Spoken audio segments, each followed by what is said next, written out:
वंदामि इच्छामि वंदना।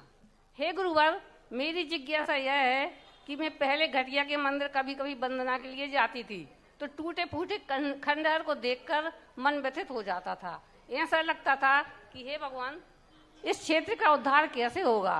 किसी का ध्यान इस ओर नहीं था। तुरंत आपका ध्यान आया कि इस क्षेत्र का उद्धार मुनि पुंगव श्री सुधासागर जी महाराज ही कर सकते हैं। पर आप तो राजस्थान में थे, ऐसा लगता था आप कैसे आ सकते हैं।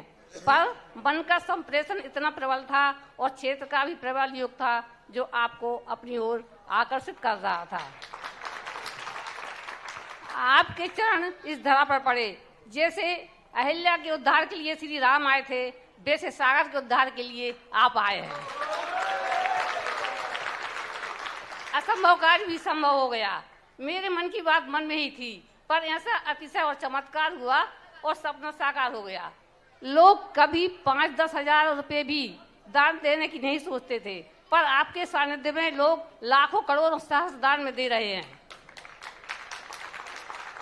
दूसरी बात नेमिनाथ जिनालय की थी। जब भी दर्शन करने जाती थी तो ऐसा लगता था इतना बड़ा स्थान है पर व्यवस्थित नहीं है। नीचे के कमरे और लाइब्रेरी अंधेरे में और सीलमदार स्थान में है, जिसका हम लोग कभी लाभ नहीं ले पाते। मेरी प्रबल भावना थी कि जैसा कर्रापुर का और टीकमगढ़ का आदिनाथ धाम है, वैसा श्री नेमिनाथ जिनालय और श्री चंद्रप्रद जिनालय विशाल और भव्य रूप में बने। एक बात और है कि सागरोदय तीर्थ में पार्किंग के अलावा एक परिवहन करने का विशाल परिसर हो जो बरसात और धूप से सुरक्षित हो, जिसमें 50 चौके वाले परिवहन में व्यवस्थित खड़े हो सके। गुरुजी, मुझे अपार हर्ष और खुशी है। मैंने जो सोचा था आपकी चरण रज के पड़ते ही बिना बोले सब साकार हो गया। ऐसा कैसे संभव हुआ?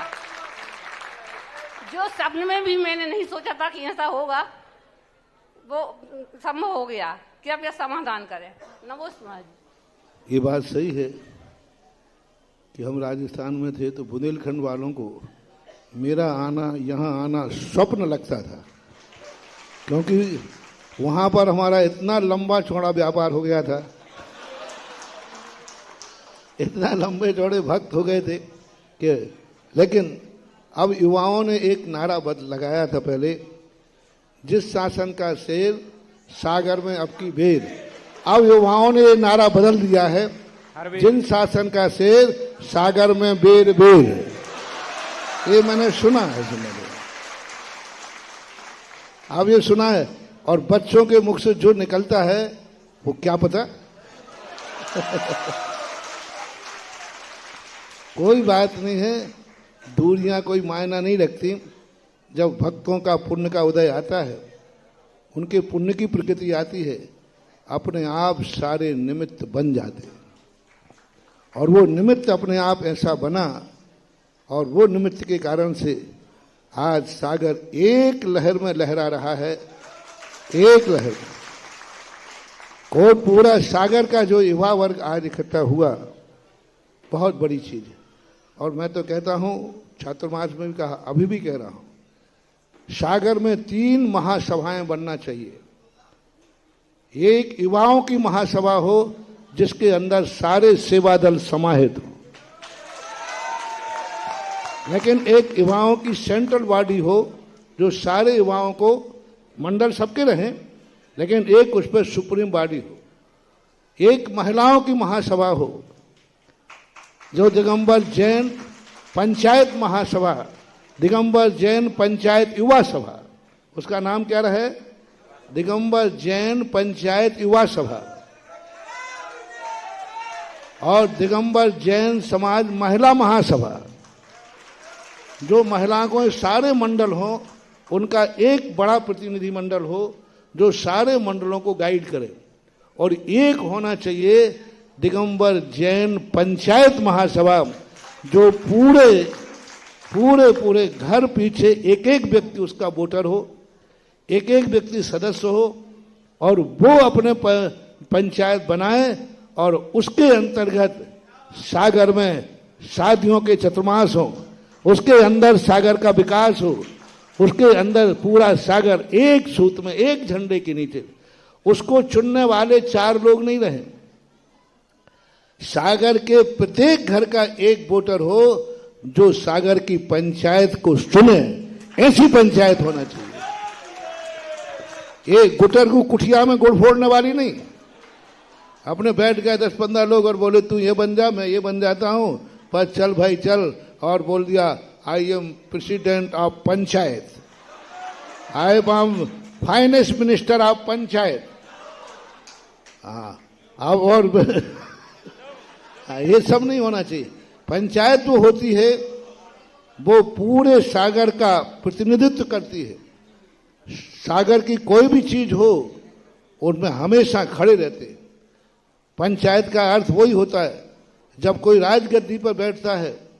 जैसे हमने एक दिन कहा था, कोई भी व्यक्ति चुनकर के, चुनाव के पहले तो पार्टी होती है, एक कांग्रेस है एक बीजेपी है, लेकिन जब प्रधानमंत्री पद पर बैठ जाता है तो भारत का माननीय पदाधिकारी माना जाता है। दूसरा पार्टी, विपक्ष पार्टी वाला भी उसके लिए नागरिक है कि नहीं वो, और वो उसका भी नेता है कि नहीं है, हर व्यक्ति के।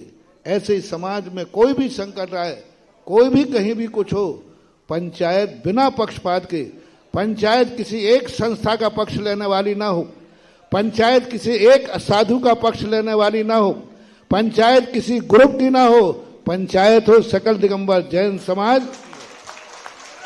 किसी एक ट्रस्ट से संबंध रखने वाली पंचायत ना हो। आज पंचायत बन जाती है, हमारा ट्रस्ट तो मोराजी है, हमारा फिर तो कटरा बाजार है, हमारा तो गोपालगंज है, हमारा XYZ कोई भी, ये नहीं होना चाहिए। पंचायत के पदाधिकारी के लिए सागर की हर संस्था, हर मान्य स्थान होना चाहिए। किसी साधु की पंचायत नहीं होना चाहिए, किसी एक साधु ग्रुप का पंच नहीं बनना चाहिए, किसी एक साधु संघ को मानने वाली पंचायत नहीं होना चाहिए, संपूर्ण साधु समाज को मानने वाली पंचायत होना चाहिए। जो नगर की सीमा पर आएगा उसको यथायोग, ठीक है यथायोग हो, कोई शतराचारी भी आएगा तो उसके साथ वैसा व्यवहार करो, लेकिन झंडा किसका होना चाहिए? पंचायत का झंडा होना चाहिए। आज सागर की स्थिति ये है कि मुराजी पकड़ लिया है तो महाराज मुराजी के हो गए, और भाग्योदय पकड़ लिया तो महाराज, और कटरा वालों ने पकड़ लिया तो, मंगलगिरी वालों ने पकड़ लिया तो ये स्थिति बनने से पंचायत नहीं मानी जाएगी। वो एक संस्था की है, एक व्यक्तिगत है। मान लीजिए आप लोग लेके आ गए तो एक व्यक्तिगत रूप में पंचायत के नहीं, पंचायत का बैनर तो ऐसा हो कि जो सागर में प्रवेश कराए, और पंचायत का है महाराज पूरा सागर में जहां भी आप चतुर्मास करोगे पूरा सागर वहां रहेगा। यह है पंचायत का काम। पंचायत किसी एक ट्रस्ट का समर्थन करती है, पंचायत यदि एक संस्था की होकर के रहती है वो पंचायत नहीं है, वो सारे पंचों के लिए बहुत बड़ा दोष है और शहर के लिए वो कलंक है, क्योंकि पूरा प्रतिनिधि किसी एक संस्था का नहीं, यह है पंचायत का काम। पंचायत किसी एक ट्रस्ट का समर्थन करती है, पंचायत यदि एक संस्था की होकर के रहती है वो पंचायत नहीं है, वो सारे पंचों के लिए बहुत बड़ा दोष है और शहर के लिए वो कलंक है, क्योंकि पूरा प्रतिनिधि किसी एक संस्था का नहीं, सारी संस्थाओं में कहीं भी महाराज जावे पंचायत को वहां उपस्थित होना चाहिए, पंचायत प्रतिनिधित्व करेगी। और ये होता है आज भी। यदि तुम्हें आदर्श, मैंने कहा था ललितपुर में देख लीजिए, कोई भी श्रीफल चढ़ता है तो सकल दिगंबर जैन पंचायत साधु चतुर्मास कहीं करे, उससे कोई पाबंदी नहीं, साधु को कोई पाबंद, पूरा सागर खोल दो। तो ये होना चाहिए बहुत बड़ी चीज। ये 3 सभाएं सागर में बनती हैं तो मेरा दोनों हाथ से आशीर्वाद है।